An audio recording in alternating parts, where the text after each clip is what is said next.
Life में कुछ जगह ऐसी होती हैं जिनको देख के लगता है कि काश ये समय यहीं थम जाए।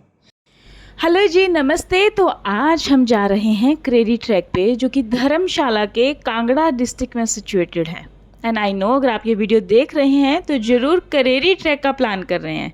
तो चलो फटाफट से मैं आपको गाइड करती हूँ कि आपने किस रूट से जाना है और अपना रियल एक्सपीरियंस भी आपके साथ शेयर करूँगी। तो सबसे पहला एक ही क्वेश्चन होता है सबका कि यहाँ पे कैसे जाएं।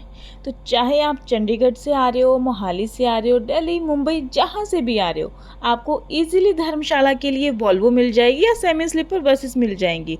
अगर आप लो बजट ट्रैवल करना चाहते हैं तो HRTC की जो बसेस हैं वो आपके लिए बेस्ट ऑप्शन रहेंगी। सेकंड ऑप्शन रहती है ट्रेन की। धर्मशाला का कोई डायरेक्ट रेलवे स्टेशन नहीं है, लेकिन जो नियरेस्ट रेलवे स्टेशन है दैट इज़ पठानकोट जंक्शन या पठानकोट कैंट। वहाँ से धर्मशाला अप्रॉक्स 85 to 90 किलोमीटर है।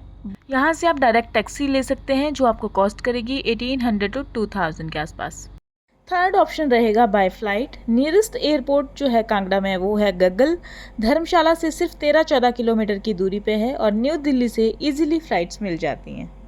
मैंने अपना ट्रैक 7 ऑफिस कलीग के साथ मोहाली से शुरू किया था, जिसमें हमने एक ट्रैवलर बुक किया था। तो जो ट्रैवलर की कॉस्ट थी दैट इज़ 21,000 रुपीज़, जो हमें 3,000 रुपीज़ पर पर्सन पड़ा था। अगर आप भी ग्रुप में ट्रैवल करना चाहते हैं तो आप भी चंडीगढ़ मोहाली से ट्रैवलर बुक कर सकते हैं। जिनको हमने बुक किया था मैं उनका नंबर डिस्क्रिप्शन बॉक्स में डाल दूँगी। ट्रैवलर करके हमें एक और फ़ायदा ये हो गया कि जो धर्मशाला से करेरी विलेज तक हमने टैक्सी लेनी थी उसका भी 1600 to 1700 रुपीज़ जो है वो हमारा सेव हो गया था। ओके, अगर आप बस से आ रहे हैं तो आप पहले धर्मशाला आएंगे, फिर वहाँ से टैक्सी करके आपको करेरी विलेज आना है। करेरी ट्रैक का जो एक्चुअल स्टार्टिंग पॉइंट है वो है गेरा विलेज, जो करेरी विलेज से 3 किलोमीटर की दूरी पे है। तो जिस ट्रैवलर में हम करेरी विलेज पहुँचे थे उसी ट्रैवलर से जो है फिर हम गेरा विलेज पहुँचे। उसके बाद मैंने पैकेज लिया था 7 लोगों का, जो हमें कॉस्ट किया था 7,000 रुपीज़। और हमारे जो गाइड थे वो 10 बजे आने वाले थे और हम सुबह 6 बजे करेरी विलेज पहुंच गए थे। उसके बाद हमने एक रूम वहाँ पे लिया जो हमें कॉस्ट किया 700 रुपीज़ का, और हम 7 लोग थे तो 100 रुपीज़ पर पर्सन वो हमें कॉस्ट किया। वहाँ पे हमने थोड़ी देर फ्रेशन अप होके ब्रेकफास्ट किया, तब तक हमारे गाइड भी वहाँ पे आ चुके थे।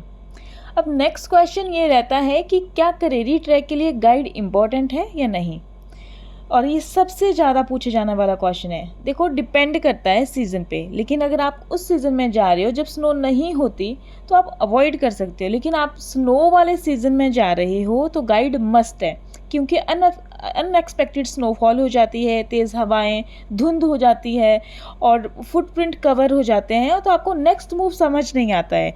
इसलिए सेफ साइड के लिए गाइड ज़रूर लो।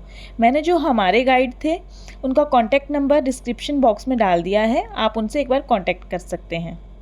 ये जो पैकेज हमने लिया था फ्लाइंग फीट हॉलीडेज से लिया था, जो मैंने पहले ही बुक कर लिया था। तो उसका मैंने आपको बताया कि 1000 रुपीज़ पर पर्सन रहता है, जिसमें गाइड, टेंट, डिनर, इवनिंग की चाय, ब्रेकफास्ट सब इंक्लूडेड था और 1000 रुपये में टोटली बर्थ इट था। तो मेक श्योर करें कि आप अपना टेंट नीचे गेरा विलेज से ही बुक कर लें, क्योंकि जो टेंट हमने 1000 रुपये में लिया था वही सेम टेंट ऊपर 1600 से 1700 रुपये में मिल रहा था। तो बेटर है कि आप पहले से ही बुकिंग करके चलो। ओके, सो अब बात करते हैं ट्रैक एसेंशियल की। गेरा विलेज से स्टिक रेंट पे मिल जाती है, जो आपको 50 रुपीज़ कॉस्ट करती है। आप जब ट्रैक करके वापस आते हो तो आपको वो स्टिक इनको वापस करनी पड़ती है। उसके बाद शूज़ सबसे इम्पॉर्टेंट है, वाटरप्रूफ और अच्छी ग्रिप वाले शूज़। मैंने केचुआ के शू कैरी किए थे जो काफ़ी कंफर्टेबल थे, क्योंकि बीच बीच में आपको छोटी छोटी नदियाँ, नाले क्रॉस करने पड़ते हैं, तो वाटरप्रूफ शूज़ मस्ट हैं, नहीं तो आपके शूज़ भीग सकते हैं। एक और चीज़ मैंने यहाँ पे ऑब्जर्व की कि अगर आप सीखना चाहो तो नेचर से बहुत कुछ सीख सकते हो। जैसे ये नदियाँ, नाले, वाटरफॉल, ये हमें एक चीज़ सिखाती हैं। जैसे नदियाँ हमें चीज़ सिखाती हैं कि ज़िंदगी में कभी रुकना नहीं है, सिर्फ बहते रहो, क्योंकि अगर आप रुक जाते हो तो उस पानी में स्मेल हो जाती है। इसी तरह अगर आप लाइफ में आगे नहीं बढ़ते तो आपकी लाइफ ठहर जाएगी, जीवन में बहुत परेशानियाँ आ जाएंगी। इसीलिए अपने जीवन में घूमो फिरो और बहते चलो नदियों की तरह। अब ट्रैक पे आए हैं तो खाने पीने की भी तो बात कर लेते हैं। तो जो फूड प्राइस है वो मैं आपको अप्रॉक्स बता देती हूँ ताकि आपको थोड़ा सा आइडिया हो जाए। खाने पीने के लिए छोटी छोटी शॉप्स आपको रास्ते में मिल जाएंगी, जिसमें आपको lunch, breakfast, energy drink, chocolate वगैरह सब मिल जाएगा।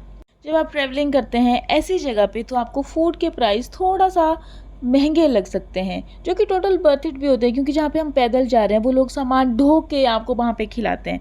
तो यहाँ पे बार्गेनिंग बिल्कुल भी मत करें। तो मैं आपको नॉर्मल रेंज बता देती हूँ। जो राजमा चावल होता है वो 200 रुपीज़ प्लेट रहती है। मैगी 100 से 150 तक आपको कॉस्ट करेगी। चाय 50 से 100 रुपीज़ तक आपको कॉस्ट करेगी। जो एनर्जी ड्रिंक्स हैं वो आपको 150 रुपीज़ कॉस्ट करेंगी। लेकिन ये जो प्राइस मैं आपको बता रही हूँ ये अकॉर्डिंग टू सीज़न जो है वो चेंज होते रहते हैं। एक पर्सनल टिप्स है आप लोगों के लिए कि आप एनर्जी बार या चॉकलेट ज़रूर कैरी करो, क्योंकि करेरी लेक का जो ट्रैक है वो बिल्कुल स्टीप है। आपको इसमें एनर्जी मिलेगी अगर आप अच्छी चॉकलेट अपने साथ ले जाओगे तो। और पानी की बॉटल आप कैरी करो, लेकिन खाली बॉटल ले जाओ, क्योंकि रास्ते में आपको नेचुरल पानी बहुत मिल जाएगा। जो त्रिउंड वाला ट्रैक है वो ड्राई ट्रैक है, वहाँ पे आपको बिल्कुल भी पानी नहीं मिलेगा, लेकिन करेरी ट्रैक में आपको बहुत पीने का पानी मिलेगा। तो स्टे हाइड्रेटेड। करेरी ट्रैक का जो डिफ़िकल्टी लेवल है that is medium, but beginner के लिए ये बहुत टफ हो सकता है। ये टोटल वन साइडेड 14 किलोमीटर का ट्रैक है जो पूरा स्टीप है। मेरे साथ जो लोग गए थे उन्होंने पहले कभी ट्रैक नहीं किया था, तो उन्हें ये काफ़ी टफ लगा। अगर आप फर्स्ट टाइम ट्रैक कर रहे हो तो आप बेस कैंप पे रुक सकते हो। अगर आप बिगनर हैं तो आप बेस कैंप पे रुक जाओ, ताकि आप अगले दिन आगे की चढ़ाई शुरू कर सको और आप इस ट्रिप का मज़ा ले सको। जब आप इस ट्रैक को कर रहे होते हैं तो आपको लगता है कि नहीं होगा या ट्रैक बहुत स्टीप है, मेरे से नहीं हो रहा है, तो आप बीच बीच में थोड़ी थोड़ी ब्रेक ले लो, आप एनर्जी ड्रिंक ले लो, आप चॉकलेट ले लो और ख़ुद को जितना हो सके उतना हाइड्रेट रखो, पानी पीते रहो बीच बीच में। एंड सिगरेट और अल्कोहल वगैरह को आप जो है वो अवॉइड कर सकते हैं, क्योंकि वो आपको डिहाइड्रेट कर सकता है। जितना आप इस ट्रैक में चलते हो और ऊपर पहुंचने के बाद जो व्यू है उसको देख के आपकी सारी थकान ख़त्म हो जाती है। जहाँ पे टेंट लगते हैं, आई मीन कैंप लगते हैं, वहाँ से जो मंदिर की दूरी है that is 150 metre. I mean tent अब 150 मीटर नीचे ही लगते हैं। अब आप ऊपर लेक के पास नहीं रुक सकते हैं या मंदिर के पास नहीं रुक सकते हैं, उसके लिए आपको पैदल ही जाना पड़ता है। और ऊपर जाने के लिए आपको एक छोटी सी नदी क्रॉस करनी पड़ती है और फिर आपको दर्शन होंगे ऊपर करेरी लेक के। और ऊपर बहुत सुंदर दर्शन हैं भगवान शिव के। 11:15 बजे हमने ये ट्रैक शुरू किया था घेरा विलेज से, और मुझे लगा था कि 3 बजे तक तो हम ऊपर पहुंच जाएंगे, लेकिन 3 बजे तक हम सिर्फ बेस कैंप तक थे। फिर मैंने डिसाइड किया कि अगर इसी तरह धीरे धीरे चलते रहे तो शाम के 8 बज जाएंगे और ये लोग फिर भी नहीं पहुंच पाएंगे। तो मैंने डिसाइड किया कि मैं इन लोगों से आगे चली जाऊंगी। हो सकता है अगर मैं आगे जाऊंगी तो ये लोग भी पीछे से आ जाएं, और सेम वैसा हुआ। मैं पूरे 5 बजे ऊपर कैंप में पहुंच गई थी और मेरे साथ सिर्फ 3 लोग ही आगे आए, बाकी के 4 पीछे रह गए। उसके बाद मैंने डिसाइड किया कि मैं आज ही करेरी लेक के दर्शन करूंगी या करेरी लेक देखूंगी। फिर मैं अपने 3 साथियों के साथ आगे बढ़ी। बहुत स्नोफॉल ऊपर थी और हमने दर्शन किए भगवान शिव के और करेरी लेक के, जो बिल्कुल फ्रोज़न हो चुकी थी। वो मैं आपको आगे वाले पार्ट में दिखाती हूँ। इसके बाद जब मैंने त्रिउंड ट्रैक किया था तो बहुत सारे लोगों का एक क्वेश्चन था कि क्या हम अपना टेंट लगा सकते हैं। तो जी हाँ, आप अपना टेंट लगा सकते हो। अगर आपके पास अपना टेंट है तो आप जंगल में किसी भी सेफ़ जगह पे जो है वो अपना टेंट लगा सकते हो, खाना बना सकते हो।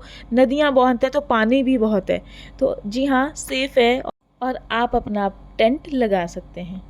इस समय मैं बिल्कुल टॉप पे पहुंच गई थी और मेरे हाथ बिल्कुल फ्रीज़ हो चुके थे, क्योंकि ठंड इतनी ज़्यादा थी।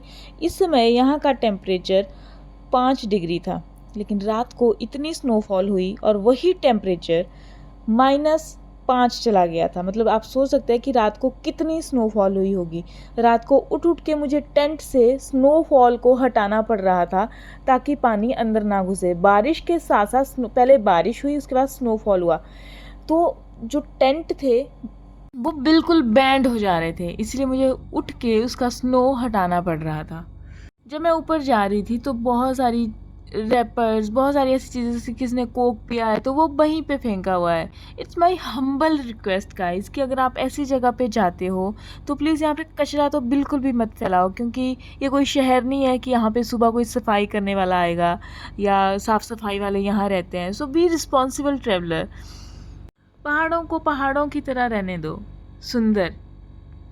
इसको मैं निकालने का बहुत जतन कर रही थी, लेकिन ये बहुत धंस चुका था अंदर।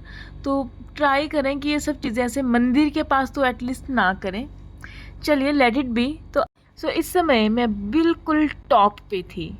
करेरी की फ्रोज़न लेक मेरे आंखों के सामने थी। लेकिन उससे पहले यहाँ पे दर्शन करवाऊंगी आपको, जो बहुत प्यारे दर्शन है यहाँ पे भगवान शिव के। तो चलो मेरे साथ, अब दिखाती हूँ हेवन।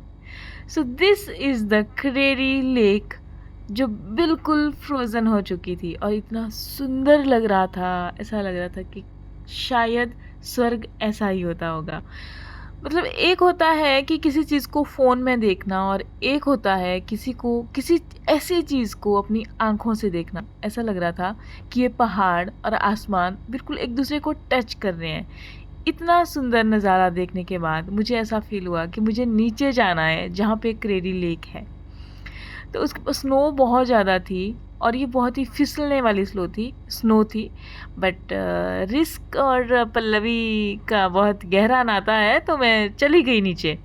और नीचे पहुंच के इतना सुंदर लगा मुझे। अभी आप देखो, मैं नीचे पहुंच गई हूँ और इतना सुंदर नज़ारा था ना, मज़ा आ गया। थकान तो मुझे बिल्कुल भी नहीं हुई।